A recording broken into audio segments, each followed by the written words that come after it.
Good evening student. स्वागत है आपके हमारे इस यूट्यूब चैनल पर मल्होत्रा जीएस रिसर्च सेंटर पर। तो चलिए आज का सेशन शुरू करते हैं और शुरू करने से पहले आप हमारे चैनल को अपने दोस्तों, मित्रों, सहपाठियों के बीच शेयर करिएगा। तो आज का सबसे शानदार टॉपिक है परसेंटेज। चलिए इस परसेंटेज चैप्टर को बहुत ही आसान शब्दों में एकदम सरल भाषा में समझने के प्रयास करते हैं। परसेंटेज जो आया है निकल कर, वो परसेंट शब्द से निकल कर आया है, जो कि एक लैटिन शब्द है। परसेंट इसकी उद्गम लैटिन भाषा की, परसेंटेज की उद्गम लैटिन भाषा से हुई है।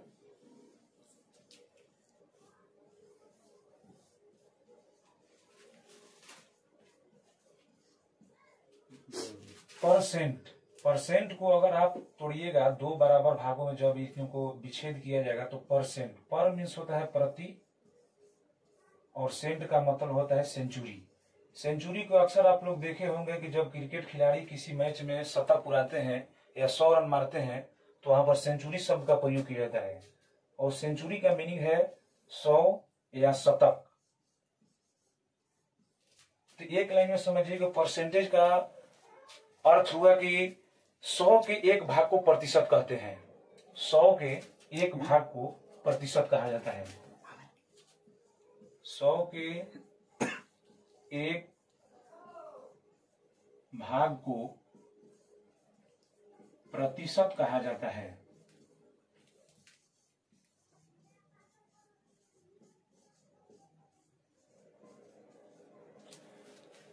इस प्रकार से परसेंटेज की एक ये बेसिक नॉलेज है जिसे हमें इसके बारे में जाननी पड़ेगी। और इसके बाद आइए, परसेंटेज का एक सिंबल होता है,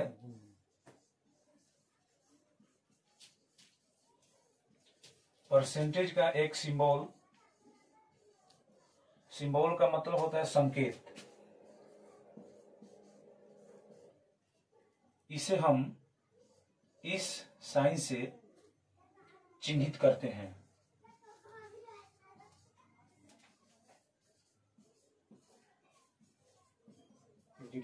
तो ध्यान रखिएगा, ये परसेंटेज का सिंबल है जिसे इस साइन से हम लोग चिन्हित करते हैं। इसके बाद आइए यहां पर परसेंटेज, अगर 1% की बात की जाए तो what is the value of 1%, तो इसे हम 1/100 लिख सकते हैं।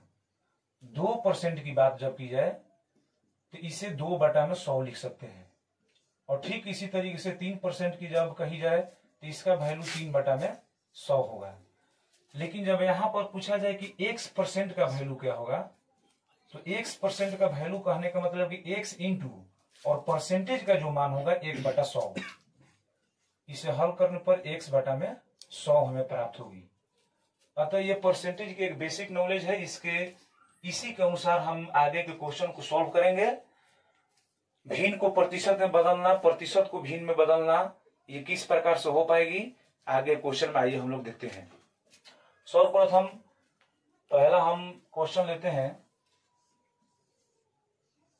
28% को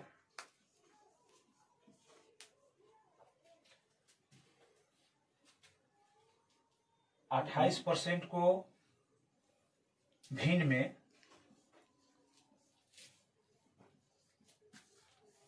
परिवर्तन करें। ये इस परसेंटेज चैप्टर का आसान क्वेश्चन है। तो यहां पर 28% लिखने का मतलब होगा 28%, 28 और बटा में 100। भिन्न क्या होता है? Fraction. Fraction is a part of whole. समूचे के एक भाग को हम भिन्न करते हैं। 28% लिखने का मतलब होगा कि 28/100। अगर हम इसे सरलतम रूप में लिखें तो इन दोनों फॉर्मेट को कटाना पड़ेगा। सर्वप्रथम 4 से कटा लीजिए। 4 से 25 चौका 100 और 4 7 28। ये भिन्न का सरल रूप हो जाएगा 7/25। तो इस 28% को बदलने की यही प्रोसेस है। ये बहुत बेसिक क्वेश्चन है। इसके बाद आगे क्वेश्चन में आइए देखते हैं। अगर किन्हीं बच्चों को लेना होगा तो इसका स्क्रीनशॉट ले लेंगे और बगल में मैं अगले क्वेश्चन की तरफ चलता हूं। चलिए स्टार्ट कर दें। भिन्न को प्रतिशत में बदलने के लिए, भिन्न को प्रतिशत में बदलने के लिए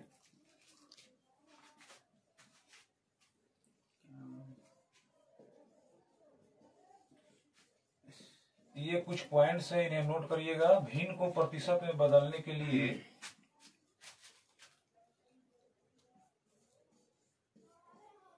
भिन्न को प्रतिशत में बदलने के लिए 100 से गुणा करते हैं।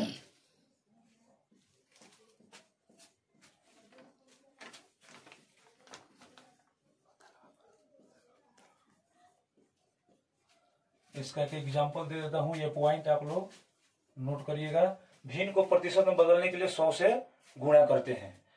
जैसे अगर यहां पर दिया जाए कोई एक भिन्न है, एक एग्जांपल के थ्रू समझेंगे।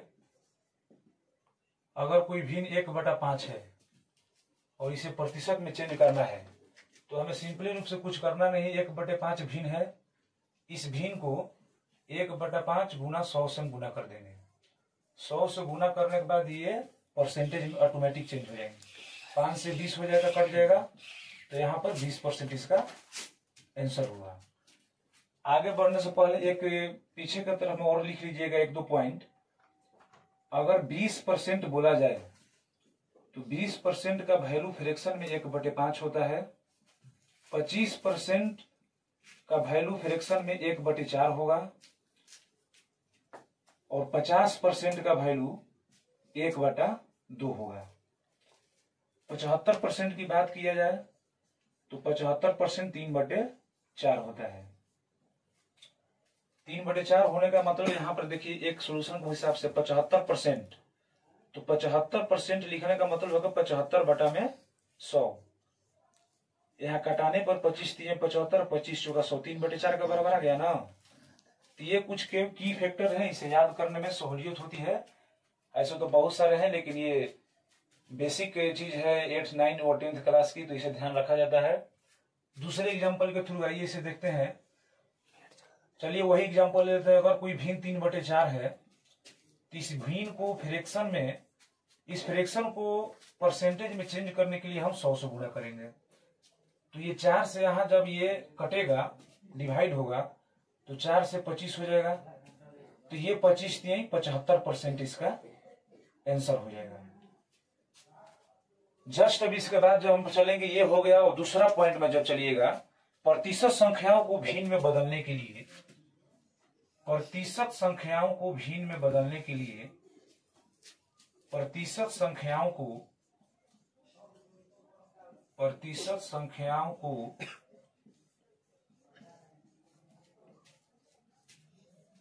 भिन्न में बदलने के लिए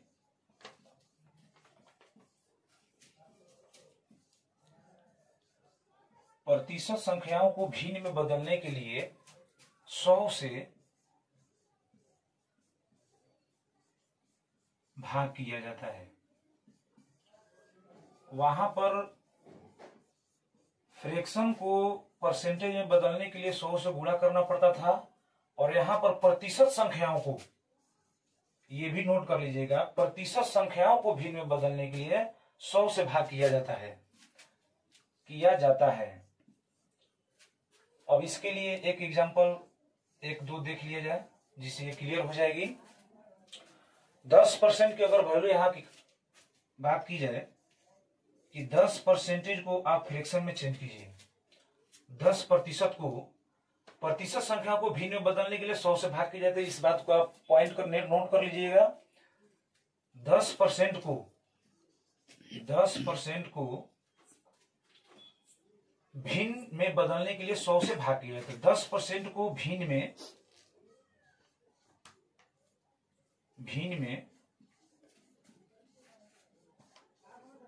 परिवर्तन करें। सिंपल वे में इसे देखिए, 10% है।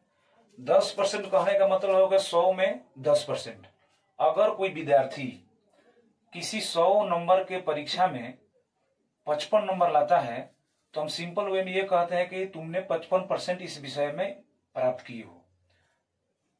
तो वहां पर परसेंटेज कहने का मतलब है कि प्रति 100 में आप कितना मार्क्स गेन कर रहे हो। 100 नंबर किसी एग्जाम में हमने 60 नंबर पाया, तो इसका मतलब है मैं 60% अंकों के साथ उस विषय में उत्तीर्ण हूं। तो 10% को भिन्न में परिवर्तन करने के लिए 10 और परसेंटेज का एवरेज मान कितना होगा, बटा में 100 होगा। जब इसे कटाया जाएगा तो 1 जीरो से 1 जीरो कट जाएगा, 1/10। इसका सरलतम भिन्न रूप 1/10 होगा। एक क्वेश्चन और देख लीजिए यहाँ पर, अगर 15% को चेंज करना हो, 15% को भिन्न में चेंज करने के लिए बस यही विधि है। 15 को आप अंश के रूप में लिखिए और हर के रूप में इसके परसेंटेज में 100 हो जाएगा नीचे। इसलिए कि परसेंटेज किसी भी संख्याओं से हटने के बाद नीचे बटे में 100 आ ही जाती है। इसे आप लघुत्तम रूप में काटिए। पहले 5 से 20 और 5 तिया 15, ये 3/20 हो जाएगा एक भिन्न का छोटा रूप। अब इससे छोटा कटाना मुश्किल है। हाँ, आप अगर इसे चाहें तो इस भिन्न को दशमलव संख्याओं में परिवर्तन कर सकते हैं 3 में 20 से भाग देने के बाद। जिन बच्चों को अगर इसका स्क्रीनशॉट लेना होगा वो ले लेंगे या फिर वीडियो को बैक करके लिख लेंगे। ऐसे क्वेश्चन में जब दोनों ही संख्याओं के साथ प्रतिशत लगा हो तो इन्हें निकालने का विधि भी आसान है। देखिए 120% 120% का 40%, इन दोनों संख्याओं में प्रतिशत लगा हुआ है। तो सबसे पहले 120% जो यहाँ पर है 120 और बटा में 100 लिखिए, नीचे 100 आ जाएगा। और का मतलब होता है गुना। उसके बाद 40% है, 40 और बटा में 100।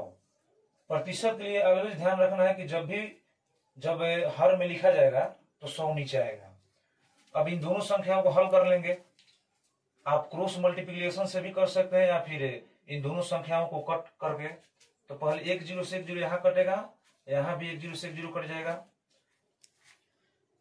और सिंपल जब 10-10 है तो इन्हें हमें कैलकुलेशन करने में आसानी होगी। अब इसके आगे कटने का तो कट ही जाएगा, लेकिन एक बार गुना कर ले।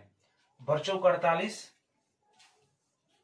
और 10 दहा में 100, बच्चों का 48 10 दहा में 100। ये इसलिए किया गया है ताकि इन्हें भाग करने में आसानी होगी। तो जब भी किसी संख्याओं के नीचे जितने जीरो रहते हैं उनके आगे हम उतनी संख्याओं गिन करके और दशमलव बैठा देते हैं। नीचे 2 जीरो है, 2 संख्याओं के आगे हम दशमलव लगा देंगे 0.48, लेकिन दशमलव के बाद एक जीरो लगा देने से थोड़ा संख्याएं अच्छी लगती है। तो ये यहाँ पर 120% का 40% कितना होगा, तो 0.48 होगा। या फिर भिन्न में जब आप करिएगा तो इसे 48 बटा में 100 हो गया। अगर इसे लघुत्तम रूप में लिखना हो, इस भिन्न को सबसे छोटे रूप में, तो आप यहीं से कटा सकते हैं। सबसे पहले 4 से कटिए, 4 से 25, और ये 4 एकम 4 और 4 दूना 8, 12/25। ये एक फ्रैक्शन का छोटा रूप होगा 12/25। और जब इसे दशमलव में दर्शाया जाएगा तो 0.48 होगा। 2 क्वेश्चन बन गए। तीसरे क्वेश्चन में आइए। तीसरा क्वेश्चन में 1250 रुपए का 40% कितना होगा। 1250 रुपए है तो उसका 40% कितना होगा। अगर 50% की बात की होती तो ये सिंपल चीज होता कि 1250 का 50% कितना होगा, आधा, 625। लेकिन जब यहाँ पर 40% बोल देगा निकालने के लिए तो थोड़ी सी समस्या यहाँ पर होगी, लेकिन ये कोई समस्या नहीं है। यहाँ पर इसको हल करके हम निकाल सकते हैं। 1250 का 40%, 1250 का मतलब हुआ गुना, तो इसका 40% निकालने का 40 और बटा में परसेंटेज का मतलब नीचे 100 हो जाएगा। यहाँ से अब दोनों संख्याओं को कटा लेंगे। 1 जीरो से 1 जीरो यहाँ खत्म होगा और 1 जीरो से 1 जीरो यहाँ खत्म होगा। तो 125 में जब 4 से गुना करेंगे तो 5 का 20, 2, 4 दूना 8, 2 10 और 4 1 5, 125 चौका 500 ना, 500 होगा। 5 का 20, 2, 4 दूना 8, 2 10 और 4 1 5, 500 रुपया ये हो जाएगा। 1250 रुपया का 40% कितना होगा, 500 रुपया होगा। यहां तक समझ गए। आगे चौथे क्वेश्चन में आइए। अगर किसी बच्चे को डाउट होगा तो कमेंट बॉक्स में कमेंट करेंगे, उनका डाउट बाद में क्लियर किया जाएगा। इसलिए कभी लाइव क्लास ये नहीं चल रही है। x का 20% बराबर 1200 है, तो x का मान बताएं। x का 20%, यहाँ पर कोई वैल्यू दिया नहीं गया है, यहाँ पर x दिया गया और x के 20% का वैल्यू दिया है 1200 है। तो हमारे पास x एक अननोन नंबर है जो जानकारी नहीं है कि x का वैल्यू क्या होगा। तो सर्वप्रथम यहाँ पर x लिखने के बाद क्या है, यहाँ पर गुना लाइए। स्टेप बाय स्टेप समझने पर बहुत आसानी समझ में आएगी। 20 है तो 20 और बटा में 100, ये परसेंटेज के बदले नीचे 100 आ जाएगी और बराबर में इसका मान कितना दिया है 1200 रुपए। 1200 रुपए या 1200 वैल्यू है, इसका रुपया नहीं है लेकिन 1200 इसकी वैल्यू है। यहां से सर्वप्रथम क्या करेंगे, पहले यहां एक छोटा सा लघुत्तम रूप कटाइए इसे, 20 पचे 100 और यहां से जब आप गुना कीजिएगा ऊपर ऊपर तो यहाँ 20 कटने के बाद सिर्फ यहाँ 1 बच गई है, तो x में 1 से गुना होगा x और बटा में 5 बराबर 1200। इसके आगे हम इसे जब हल करेंगे तो ये क्रॉस मल्टीप्लिकेशन होगा, जिसे हम तिरछा तिरछी गुणा कहते हैं करना है। तो तिरछा तिरछी गुणा से क्या होगा, x यहाँ x को छोड़ दीजिए और 1200 गुना 5, इसलिए कि इसके नीचे 1 है, तो x में 1 से गुना होगा x और 1200 गुना 5, तो ये 12 5 60 हो जाएगा और डबल 0 6000 इसका x का वैल्यू हो जाएगा। तो ये ब्रज गुणन विधि कहलाती है या क्रॉस मल्टीप्लिकेशन कहा जाता है। इसे आप x का मान इतना लिख सकते हो, यही इसका आंसर होगा। चलिए जिन बच्चों को लेना होगा स्क्रीनशॉट ले लेंगे या कॉपी पर नोट कर लेंगे, इसके बाद आगे क्वेश्चन और देखा जाएगा।